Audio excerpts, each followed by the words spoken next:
Hi friends, welcome to Varalakshmi Podarillu. ఇవి చూడండి, దీపావళి స్పెషల్గా నిన్నటి వీడియోలో మనము పప్పుల కర్జికాయలు చేసుకున్నాం కదా. ఈరోజు వచ్చేసి కరకరలాడే పప్పు చెక్కలు. చూడండి ఎంత స్మూత్గా ఉంటాయంటే ఎలా గలగలవని సౌండ్ వస్తున్నాయి. ఒక్కటి విరిచేయంగానే చూడండి ఇలా పొడి పొడి అయిపోతాయి. ఇంత క్రిస్పీగా నోట్లో వేసుకుంటే వెన్నెలాగా కరిగిపోయే క్రిస్పీ పప్పు చిక్కలు ఏ విధంగా చేసుకోవాలన్నా ఇప్పుడు మనం వీడియోలోకి వెళ్ళిపోదాం. ఇది చూడండి, ఒక పెద్ద గిన్నె నిండా మనం బియ్యపిండి తీసుకున్నాము. అంటే ఈ ఒక్క సర్వ నిండా ఈ ఒక్క గిన్నె నిండా బియ్యపిండి తీసుకుంటే ఒకటికొకటి నీరు పోసుకొని వేడి వేడిగా ఎసరు మరిగినాక ఈ బియ్యపిండి వేసుకోవాలి. చూడండి ఎంత క్రిస్పీగా ఉన్నాయి, గలగలలాడుతూ. చూసారా, క్రిస్పీ క్రిస్పీ టేస్టీ టేస్టీ పప్పు చెక్కలు. దీపావళి స్పెషల్ పప్పు చెక్కలు ఏ విధంగా చేసుకోవాలనేది ఇప్పుడు వీడియోలోకి వెళ్ళిపోదాం రండి. అందరు వీడియోస్ చూస్తున్నారు, తప్పకుండా లైక్ చేయండి, అలాగే హైప్ చేయండి. పక్కనున్న బెల్ ఐకాన్ నొక్కితే నేను పెట్టే ప్రతి వీడియో నోటిఫికేషన్ రూపంలో వస్తుంది. తప్పకుండా లైక్స్ ఇవ్వండి, అలాగే వేరే వాళ్ళకి నా ఛానల్ ఫార్వర్డ్ చేయండి. ఓకేనా? ఇప్పుడు పప్పు చెక్కలు ఏ విధంగా చేసుకోవాలో మనం ఇప్పుడు చూసేద్దాం రండి. వీడియోలోకి వెళ్ళిపోదాం. ఇలా వెళ్ళి అలా వచ్చేద్దాం రండి. హాయ్ ఫ్రెండ్స్, నమస్తే, వెల్కమ్ టు వరలక్ష్మి పొదరిల్లు. అందరు ఆరోగ్యంగా ఆనందంగా జీవించాలని మనస్ఫూర్తిగా కోరుకుంటున్నాను.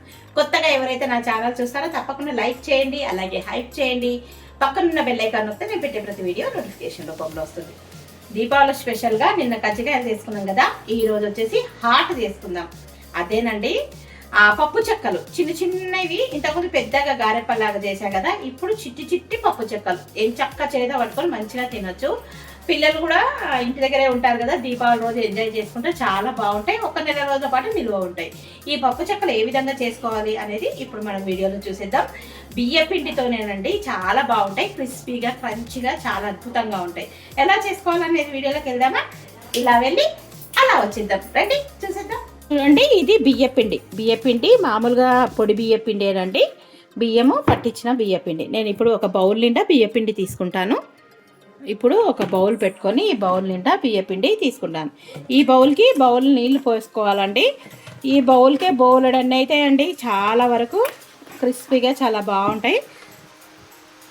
చూడండి, ఈ బౌల్ నిండా మనము ఇప్పుడు పిండి తీసుకుందాం. ఈ బౌల్తోనే బౌల్ నీళ్ళు, వేడి నీళ్ళు స్టవ్ మీద పెట్టేసుకుందాము. ముందుగా దీంట్లో వేసే ఇంగ్రీడియంట్స్ ఏంటో మనం ఇప్పుడు చూసేద్దాం.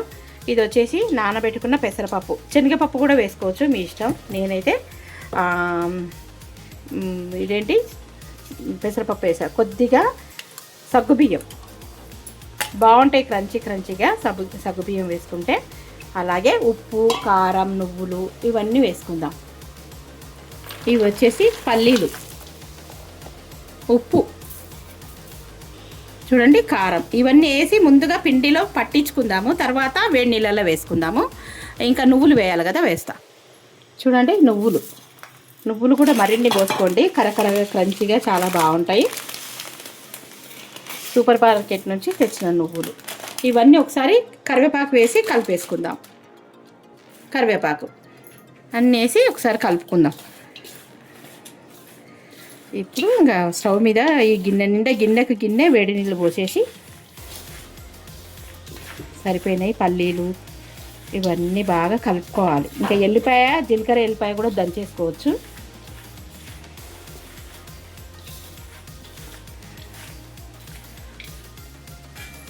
ఇప్పుడు చూడండి, ఒక సరిపడ పిండి తీసుకున్నాం కదా, ఒక సరిపడ నీళ్ళు స్టవ్ మీద పెట్టి వేడి చేస్తాము. చూడండి, ఇంకా ఈ సర్వలో మనం ఈ నీళ్ళు పోసి బాగా మరగనియాలి. దీంట్లోనే ఉప్పు, కారం అన్నీ వేసుకోవచ్చు. కాకపోతే ఏంటంటే పిండిలో వేస్తే బాగా కలుస్తుంది, నువ్వులు మెత్తగా అయితే అని దీంట్లో వేయలేదు. దీంట్లో కొద్దిగా ఇప్పుడు లైట్గా పసుపు, కొద్దిగా ఆయిల్ వేసుకుందాం. నెయ్యి అయినా వేసుకోవచ్చు, బాగుంటుంది. బటర్ అయినా వేసుకోవచ్చు. నేనైతే కొద్దిగా నెయ్యి వేస్తాను, కొద్దిగా నూనె వేస్తా. చూడండి, కొద్దిగా ఆయిల్ వేస్తున్నాను, కొద్దిగా నెయ్యి. ఇంక ఇవన్నీ బాగా మరిగినాక ఈ నీళ్లు దీంట్లో పోసేసుకుందాం. ఎల్లిపాయలు వేసుకోలేదు. మిక్సీ జార్లో కొద్దిగా జీలకర్ర, ఎల్లిపాయలు ఇవన్నీ కొద్దిగా కోర్స్గా పట్టుకొని వచ్చి వాటర్లో వేసేద్దాం. మిక్సీ పట్టడం అయిపోయింది. చూడండి, ఎల్లిపాయలు ఇంకా కొంచెం నలగలే, కొద్దిగానే కదా, కొంచెం రోట్లో వేసి దంచుతాను. మిక్సీలో కొద్దిగానే కనుక మెదగలేదు, అందుకోసానికి ఇంకా ఇలా దంచుతున్నాను. మంచి వాసన వస్తుంది. చూడండి అయిపోయింది. ఇప్పుడు జీలకర్ర ఎల్లిపాయ ఈ ముద్దను మరిగే నీటిలో వేసుకుందాము. నీళ్లు మరుగుతున్నాయి, ఇది వేసుకుందాం. ఇది వేసేసి ఇంకా పిండి అయినా వేసుకోవచ్చు, లేదంటే వాటర్ అయినా ఈ బౌల్లో పోసుకోవచ్చు, ఎట్లయినా వేసుకోవచ్చు. సిమ్లో పెట్టేసి పిండి వేసేసుకుందాం. ఇప్పుడు పిండిని పోసేసుకుందాం. మొత్తం పోసి గంటతో పోసి సిమ్లో పెట్టేసుకొని ఇట్లా అంతా పోసినాక ఒకసారి కలిగేటప్పుడు చూపిస్తాను. చూడండి ఇప్పుడు కలిపేసుకుందాము. మొత్తము ఒకటికొకటి సరిపోయింది నీళ్ళు, అంతే. చూసారా, ఈజీ ప్రాసెస్. ఈ చల్లగా అయినాక మనము తడిపేసుకుందాం. అంతా పిండి ఉడికినట్టయి మంచిగా వండుతుంది. స్టవ్ ఆఫ్ చేసేసి బౌల్లో పోసుకుందాం. ఇప్పుడు ఇదంతా బౌల్లో వేసేస్తాను, చల్లగా అవుతుంది. ఇదంతా ఒకసారి బౌల్ ఇచ్చేద్దాం ఇందులోకి.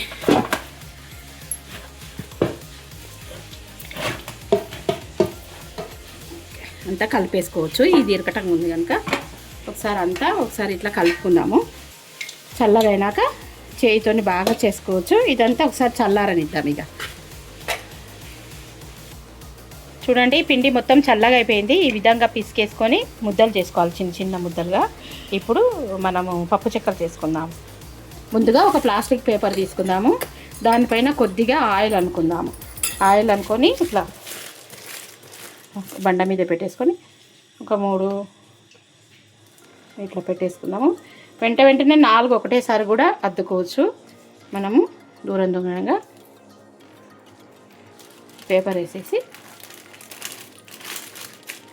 ఇట్లా చేయితోనైనా ప్రెస్ చేసుకోవచ్చు, లేదంటే మామూలుగా ఈ గిన్నెతోనైనా ప్రెస్ చేసుకోవచ్చు.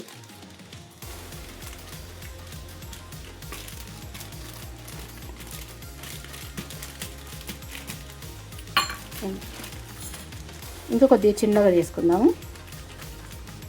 ఇవన్నీ ఇట్లా చేసేసుకొని తీసేసుకుంటే అయిపోయాయి. అంతే, ఎంతో ఈజీగా అన్ని చెక్కలన్నీ చక్కగా ఒక దానిపైన ఒక ప్లేట్లో వేసేసుకోవచ్చు. చూడండి ఈజీగా వచ్చేస్తాయి. ఇలా తీసేసుకొని ఇట్లా ప్లేట్ ఉంటే ఒక ప్లేట్లో ఒకదాని మీద ఒకటి వేసుకున్నా కూడా ఏం అతుక్కోవు.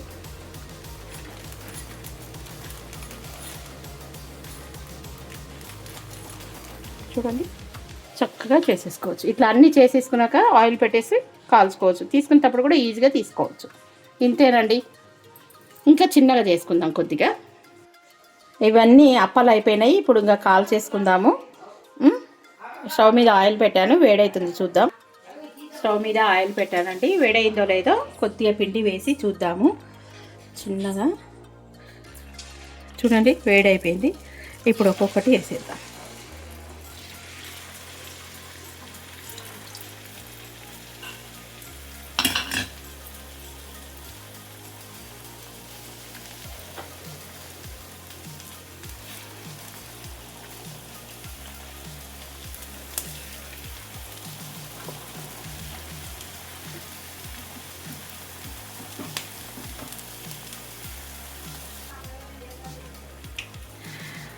ఇలా మొత్తము బుడగలంతా పోయేంత వరకు వేయించుకోవాలి.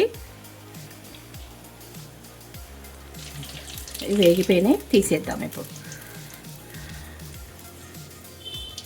అన్నీ ఇట్లనే వేయించుకుందాం.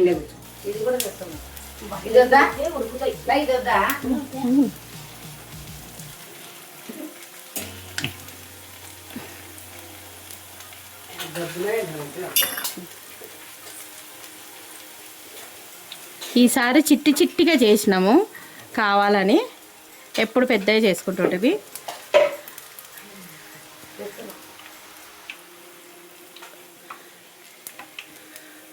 బుడగలు మొత్తం అయిపోయినాయంటే కాలినట్టు లెక్క.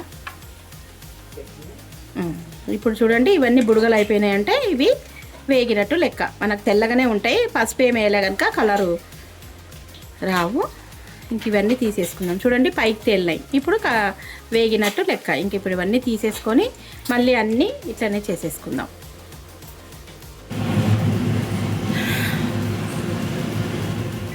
చూడండి అప్పాలు మొత్తము ఇంకా కాలడం అయిపోయినాయి. చాలా టేస్టీగా కరకరలాడుతూ చాలా క్రిస్పీగా బాగుంటాయి. ఇంకా ఎన్ని అప్పాలైనాయి అనేది చూపిస్తాను. పప్పు చెక్కలు చూడండి, ఇవన్నీ కాల్చాం.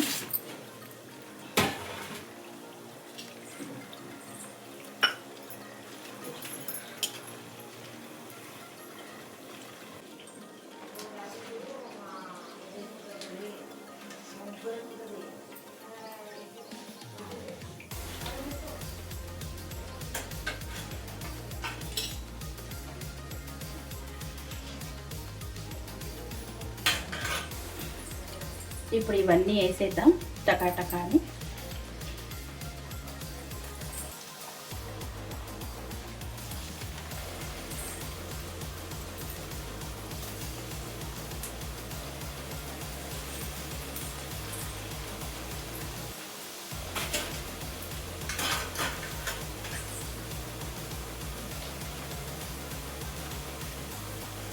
మీరు ఈ దీపావళికి ఏం స్పెషల్ చేసుకున్నారో నాకు కామెంట్ బాక్స్లో తప్పకుండా కామెంట్ చేయండి. ఈ అప్పాలన్నీ చేసే వరకు అయితే ఫుల్ నూనె వాసనకి కోల్డ్ చేసింది, గొంతు మొత్తం మూసుకుపోయిందండి.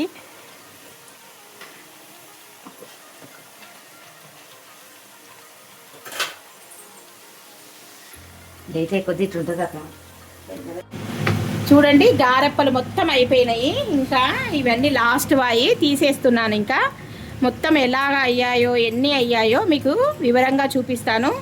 ఇంకా దీపావళి స్పెషల్ హాట్ కూడా రెడీ అయిపోయింది. స్వీట్ ఉన్నప్పుడు హాట్ కూడా కంపల్సరీ ఉండాలి కదా, అందుకోసానికే హాట్ కూడా రెడీ అయిపోయింది. ఇప్పుడు ఇవన్నీ అయిపోయినాక తీసేస్తాను. ఇంకా చూడండి అయిపోయినాయి, కాలినాయి. ఇంకా తీసేస్తున్నాను. ఎన్ని అయినాయి అనేది చూపిస్తాను. చూడండి కరకరలాడే పప్పు చెక్కలు ఎంత బాగున్నాయో కదా. ఇంకా చల్లగా అయినాక గలగలమని ఎలా సౌండ్ వస్తుంది చూడండి. ఇవన్నీ మీకు కూడా కావాలంటే తప్పకుండా చేసుకొని తిని కామెంట్ బాక్స్లో కామెంట్ చేయండి. ఓకేనా? వీడియో నచ్చితే లైక్ చేసి హైప్ చేయడం మాత్రం మర్చిపోవద్దు. Thank you for watching. Thank you for your time. మరో మంచి వీడియోతో మీ ముందుంటాను. బాయ్.